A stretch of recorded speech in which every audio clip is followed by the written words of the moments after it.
Hi, my name's David Martin and I'm joined by my co-host Craig Patterson.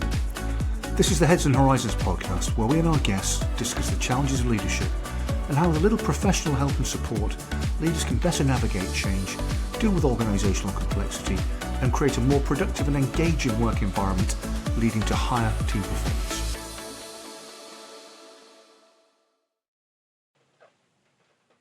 Hello and a very Happy New Year. A Happy New Year to you, Dave. And likewise, Craig, I hope you had a great break. I did indeed, and I hope you did as well. Yeah, so welcome to our listeners. Welcome to this episode number 2 of Series 2. And in this conversation, we're going to be discussing courageous conversations and giving hopefully some useful advice and thoughts to our listeners.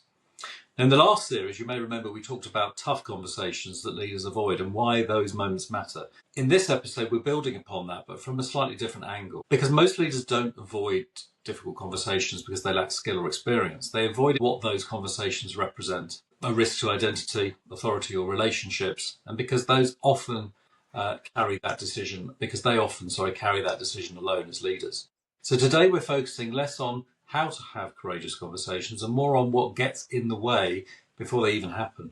Why the lonely seat that we talked about in our last episode makes this harder, and what changes when leaders choose clarity earlier than later. So Dave, what sort of mullings you've been having about this conversation? Well, shall we start there with your initial thoughts? Yeah. As is often the way, Craig, my mullings often lead me to my failings as I reflect. But look, for me, courageous conversations are not actually about conflict. They are genuinely and fundamentally about leadership. I think most of the leadership problems that I've seen in business, and actually I've been guilty of in business, if I'm being quite honest about it, don't come from a lack of strategy or talent. They come from conversations that should have happened, but fundamentally didn't for whatever reason. And I would say that the reasons for those, the reasons they didn't happen are often very, very varied. But just some examples that, again, I've probably been guilty of myself over time, but certainly experienced. It's around things like underperformance being tolerated for too long, or misaligned expectations never being clarified because it required a courageous conversation. It could be a fundamental values breach that's just quietly ignored, swept under the carpet, perhaps. Courageous conversations at the end of the day are, they're uncomfortable in the moment, but, silence is always more expensive in the long run. Absolutely. I think we could all resonate with that. That procrastination, putting off the inevitable, which actually really just makes the whole situation worse as it goes on. I mean, I think if you think of situations where you have put off a conversation that you have to have you ever actually then had the conversation and it's actually felt better leaving it, in truth? Oh, for sure. And I think if I look back, where it's had a better outcome, I think is where I've been able to reframe the conversation. It's not about aggression or bluntness. Courageous conversations, in my opinion, usually involve some level of risk. There is reputational, relational. I think you mentioned relational yourself, Craig, or emotional risk involved in having those. And sadly, I probably have, whether it was my fault or not, but broken some relationships because of the conversations that I've had. That they probably have needed to have been had, but the person on the other end of the conversation perhaps didn't necessarily see in the same way. I think it's also about truth, saying what's observable and not just what's convenient, what feels right in the moment. And it's a responsible thing to do. It's about owning your part in this as a leader. Leading isn't a safe place. We've talked about that before. So if you're trying to protect somebody's comfort, your own or somebody else's, you're probably avoiding the very conversation that you as a leader you need to have. Yeah, I mean, I think there's a difference between ensuring that you take time to really understand or prepare for the courageous conversation. So launching in, taking that, I think we said this before, how often have you got an email and misread it and you've taken maybe a day or a couple of hours to actually step back and say, actually, the response I'm going to make to that is completely different to what I was going to do in the moment. These are similar situations, but I think what I was getting at was the fact that, if you leave something when it is an issue and you have actually worked out the way to approach it, I never think that ends particularly well for anybody. It's like, for example, someone sitting down for a performance review and being told all the things they're not good at that actually started 12 months ago. I mean, it's of no help to anybody, is it? It's no help to you as the leader because you've been working with somebody who's not maybe doing something that you need them to do. It's no good for the employee because it's 12 months ago and it's carried on and they could have corrected that behaviour. They could have learned some lessons, asked for help. You could have given them coaching. So I suppose the point is that, yes, take time to prepare, to make sure those conversations go as well as they can, but don't sit on it so long that you actually create even bigger problem for yourself and for the person that you're speaking to. And that was leading me, Dave, into something about non-negotiables. And it's something I talk about in my coaching, which is around, a lot of people talk about values. And I think this can sometimes come up in a courageous conversation situation about, am I living the values? Is this going to come across as living the values of the organisation? But for me, I like to talk about it as non-negotiables or red lines. So from that perspective, I think if you've defined your red lines prior to a difficult conversation where you need that courage, I think that can be a lot easier than if you haven't understood what those red lines are. Does that make sense? It makes a huge amount of sense, Craig, and I'll come on to values in a second, because I was going to say, just in terms of misaligned expectations, particularly around performance. As you say, it's about addressing underperformance early, but I think it's also about being specific about where the gaps actually lie. It's often easy to lead ambiguity around those things because pointing out those gaps requires a courageous conversation. But onto your point about behaviours, I think this is where courage really shows up. It's around things like, for me, again, I've seen examples of this, rather than being guilty of it, I would like to think, but certainly perhaps haven't handled it as well as I might, and certainly seen other people who haven't handled it as well as they would probably have wanted to. But it's around things like passive aggression, for instance, undermining colleagues as well is another one. And just, tolerating idiots, for the sake of results. And that has happened a lot in my background, Craig, as I'm sure you can imagine. The kind of maverick salesperson who creates mayhem, but is tolerated because he or she brings in the numbers. Absolutely. I think it's what Jack Welch referred to back in the day as the competent asshole. But for me, if I'm just to kind of close on that one, really, I think what you tolerate, you actually teach as a leader, and culture learns faster than any strategy, in my opinion. Yeah, agreed. Yeah, I think that plays very well to those red lines I was talking about. I think another thing for leaders to think about is that kindness. I think the whole world needs to be kinder, let me just say. However, misplaced kindness in avoiding courageous conversations, again, is often a failing of some leaders. And actually, it does backfire. You've got to be, there's that old adage, cruel to be kind. Yeah, it's got to land properly, of course, but kindness and just avoidance, just smothering things with, platitudes that make somebody feel good when actually there's an underlying problem, often leads to more harm in the long term. Look, I think we've all, or certainly most of us, if not all of us, we have a desire to be liked, right? That's just innate for most people, I think, and that creates a fear of emotional reactions. Conflict avoidance is at the end of the day, it's disguised as kindness for me.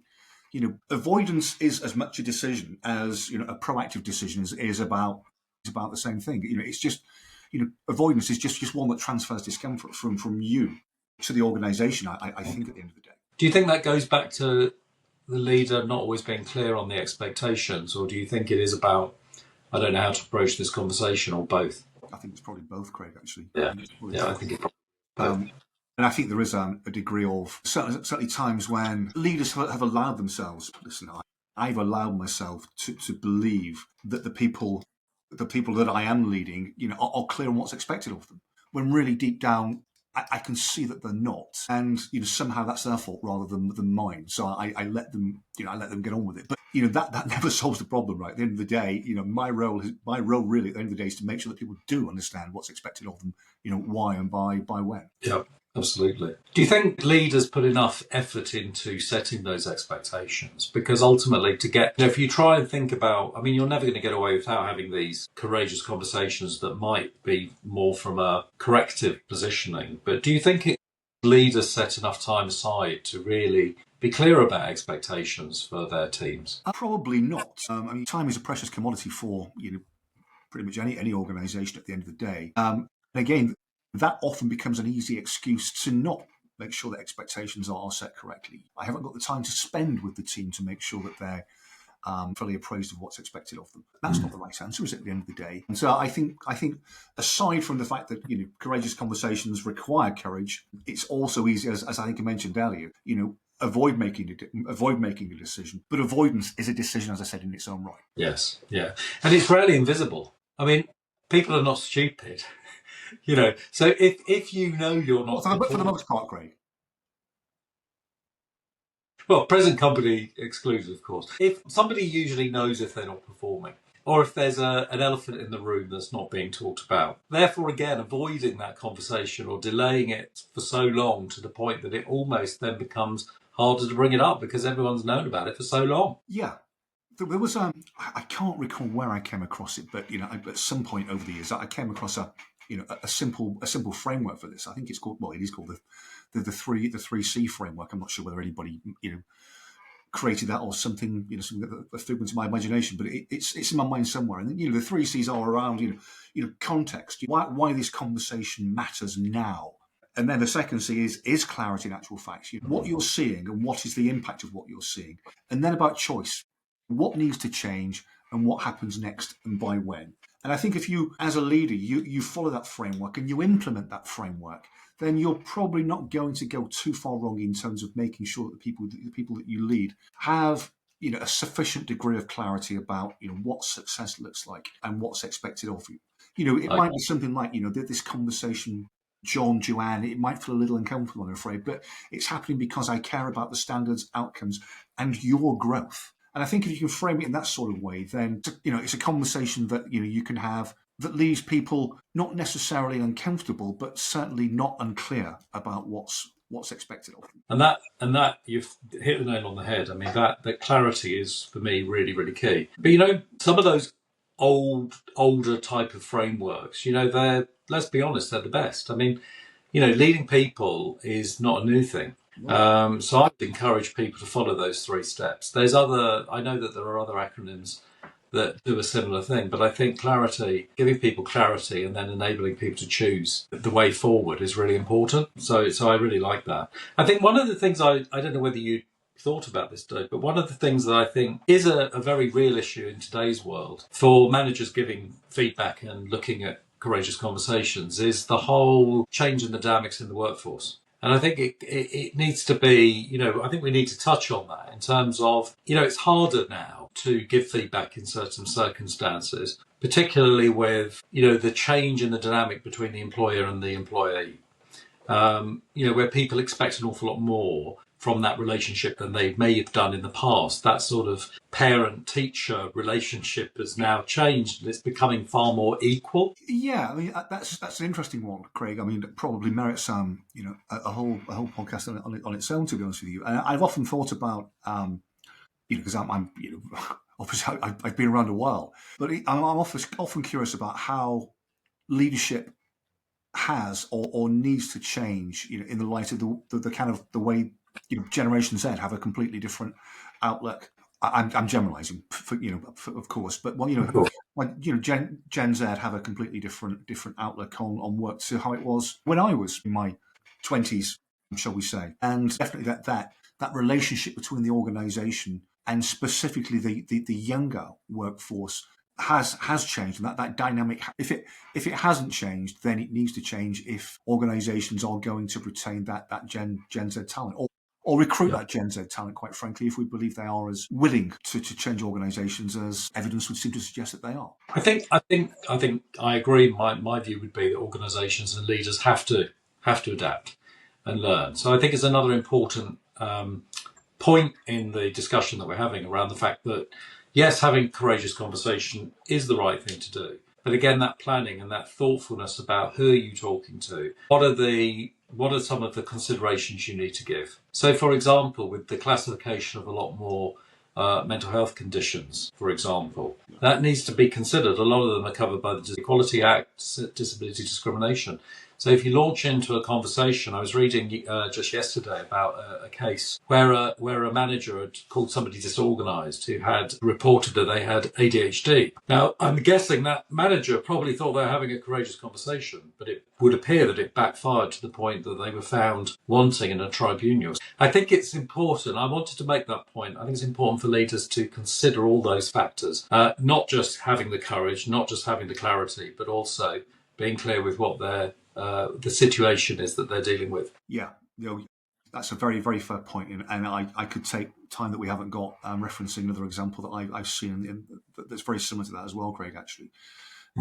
Where an organisation lost a very, very talented individual because, in my humble opinion, they mismanaged him and didn't recognise the value that he brought to the organisation, because it didn't fit with the way that the organisation and a particular leader felt that it should.